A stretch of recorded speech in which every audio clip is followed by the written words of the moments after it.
সত্যের সন্ধানে মানুষের পাশে সময় নারায়ণগঞ্জের নিয়মিত আয়োজন অপরাধের অন্দরমহলে সবাইকে স্বাগত জানাচ্ছি। জমি শুধু মাটি নয়, মানুষের অস্তিত্বের প্রতীক। কিন্তু সেই জমি যখন শক্তির দাপটে চলে যায় অন্যের দখলে, তখন শুরু হয় আতঙ্ক, মামলা আর দীর্ঘশ্বাসের এক নির্মম অধ্যায়। আজকের অনুসন্ধানে উঠে আসবে এমন কিছু অভিযোগ যা নাড়া দিতে পারে পুরো নারায়ণগঞ্জকে। ক্ষমতার প্রভাব, আইনের অপব্যবহার আর স্বামীর শারীরিক প্রতিবন্ধকতাকে পুঁজি করে অন্যের জমি দখল, সবকিছু নিয়ে আমাদের আজকের অপরাধের অন্দরমহলের বিশেষ আয়োজন।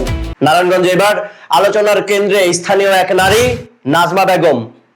প্রভাব খাটিয়ে জমি দখল, মামলা বাণিজ্য, ভয়ভীতি প্রদর্শন এবং প্রতারণামূলক কৌশলে সম্পত্তি আত্মসাতের অভিযোগ উঠেছে তার বিরুদ্ধে।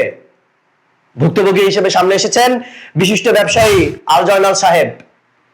প্রশ্ন, কে এই নাজমা বেগম? অনুসন্ধানে জানা যায়, নাজমা বেগম পূর্বে ফ্যাসিস্ট ও নিষিদ্ধ সংগঠন আওয়ামী লীগের রাজনীতির সঙ্গে ঘনিষ্ঠভাবে জড়িত ছিলেন। এছাড়াও তিনি নারায়ণগঞ্জ বধির উন্নয়ন সংস্থার প্রতিষ্ঠাতা সদস্য ও সাধারণ সম্পাদক হিসেবেও দায়িত্ব পালন করেছেন। অভিযোগ রয়েছে, অতীতের রাজনৈতিক প্রভাব এবং প্রশাসনিক যোগাযোগকে কাজে লাগিয়ে দীর্ঘদিন ধরে এলাকায় এক ধরনের প্রভাব বিস্তার করে আসছেন তিনি।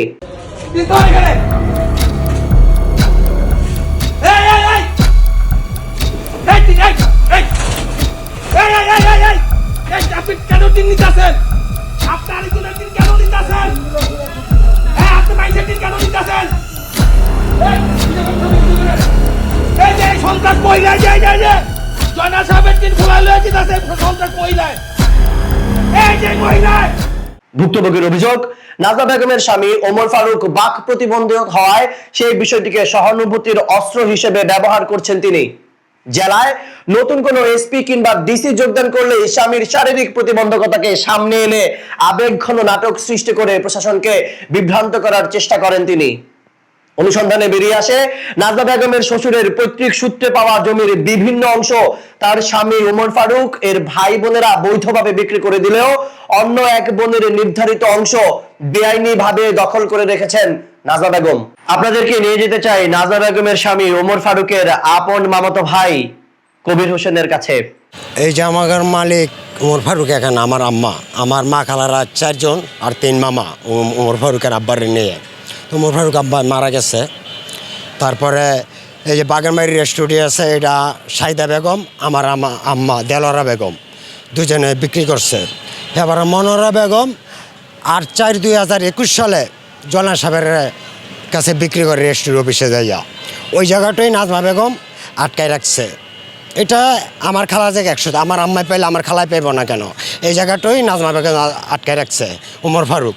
আর ওমর ফারুক একজন প্রতিবন্ধী, ওরে দিয়ে থানায়, কোর্টে, কাছারিতে দিয়ে পেশ করে। আর পুলিশ প্রশাসন মনে করে এটা ওমর ফারুকের জায়গা, কিন্তু বাস্তব ওমর ফারুকের না। সামনের জায়গাটা নাজমা বেগমের, দক্ষিণ সাইডে পূর্ব সাইডের জায়গাটা এটা মনোরা বেগমের, এটা জনা সাহেবের কাছে বিক্রি করে। সেই জমির একটি অংশ মনোয়ারা বেগমের নিকট থেকে বৈধ কাগজপত্রের মাধ্যমে ক্রয় করেন ব্যবসায়ী আল জয়নাল সাহেব। কিন্তু অভিযোগ অনুযায়ী নিজের প্রাপ্য অংশের বাইরেও আল জয়নাল সাহেবের সেই ক্রয়কৃত জমি জোরপূর্বক দখল করে রেখেছেন নাজমা।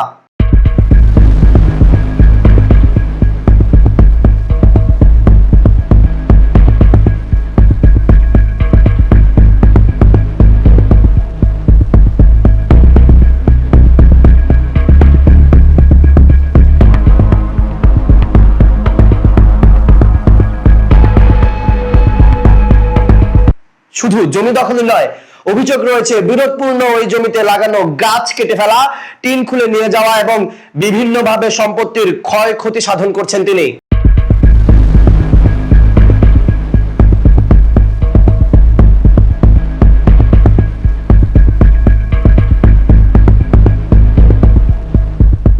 এবারে শুনে নিব আল জয়নালের কর্মচারী কামালের সাথে নাজমা বেগমের অপরাধের কিছু নমুনা। আমি জয়নাল সাহেবের জায়গায় কাজ করতে গেলে আমাকে অনেকবার মারধর করছে এবং মামলা দিয়েছে, প্রায় 5-6টা মামলা দিয়েছে। এবং 2-3বার আমাকে জেল খাটাইছে, 5-6 দিন করে জেল খাটাইতে হয়েছে। এবং অনেকবার মামলা, তার 2 মেয়ে নাজমা বেগম, ঝর্ণা, ঝুমুর আর তার মেয়ের জামাই সজীব অনেকবার আমার উপরে আক্রমণ করছে।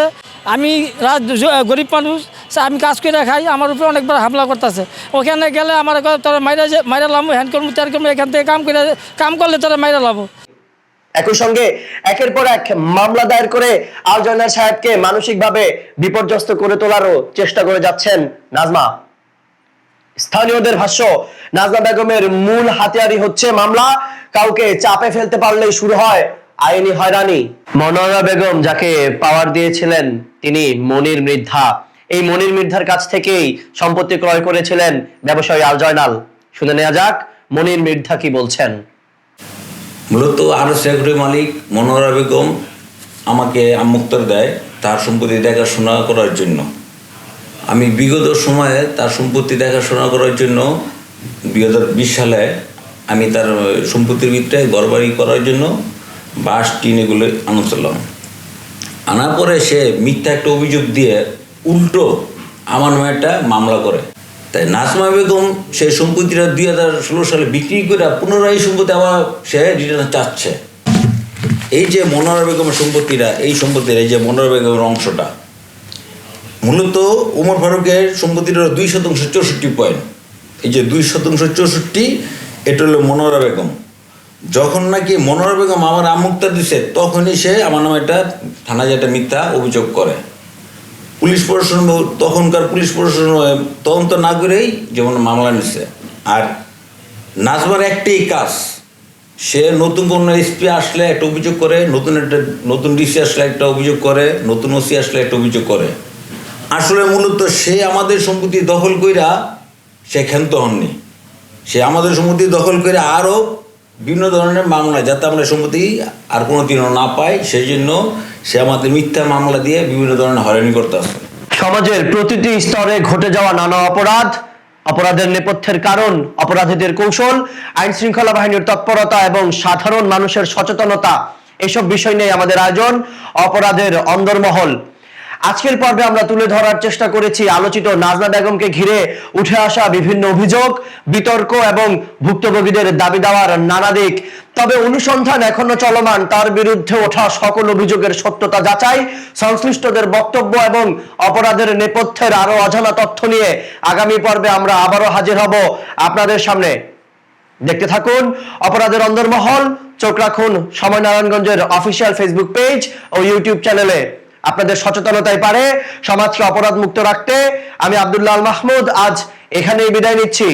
ভালো থাকুন, নিরাপদ থাকুন, আশেপাশে চোখ রাখুন। অপরাধ দেখলেই আমাদেরকে জানান। সময় নারায়ণগঞ্জ থাকবে আপনার পাশে।